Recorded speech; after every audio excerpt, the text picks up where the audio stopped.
আসসালামু আলাইকুম বন্ধুরা, আপনারা কেমন আছেন? আমি আলহামদুলিল্লাহ। আমি এখানে কি নিয়েছি দেখেন। এখানে 4টা রসুন, 3টা পেঁয়াজ, বড় রসুন আমি ছোট ছোট করে কেটে নিয়েছি। এটা ধনিয়া পাতা। আর এখানে কাঁচা ঝাল, অনেকগুলো কাঁচা ঝাল। এই কাঁচা ঝালের ভর্তা বানাবো, কচি কচি কাঁচা ঝাল। এগুলো আমি এখন ভাজতে যাব। পরিষ্কার পরিচ্ছন্ন করে নিয়ে আসছি ধুয়ে। এখন আমি এগুলো সরিষার তেল দিয়ে ভাজবো, তারপর ভর্তা করব। খুব মজা। আমি প্রথমে একবার খেয়েছি, সবাই অনেক মজা পেয়েছে। দ্বিতীয়বার আজকে বানাবো এবং সেটা আপনাদের সাথেও শেয়ার করতেছি। তো চলেন কিভাবে ভর্তাটা বানাই। ভর্তাটা বানাতে চলে আসলাম। এখানে একটু তেল দিয়ে দিলাম। প্রথমে আমি পেঁয়াজ রসুনটা ভেজে নিব। পেঁয়াজ রসুনটা ভেজে নিচ্ছি ভালো করে। এরপরে কাঁচা ঝালটা দেবো। পেঁয়াজটা রসুনটা ভালোভাবে ভাজা হলে কাঁচা কাঁচা গন্ধ আসবে না।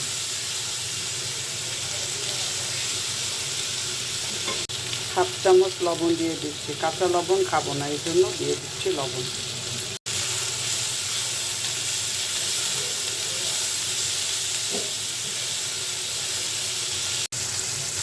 আরও একটু সরিষার তেল দিলাম।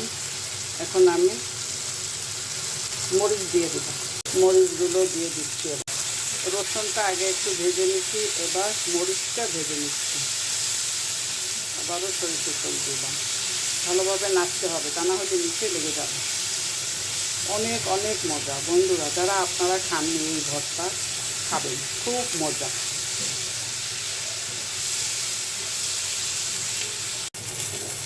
পেঁয়াজটা ভাজা হয়ে গেছে, এবার আমি ধনিয়া পাতাটা দিলাম। ধনিয়া পাতাটা ভর্তা বানাচ্ছি। ভর্তাটা আমি পাটায় পিষে নেব। এই যে এখন আমি ভালোভাবে পিষে নেব।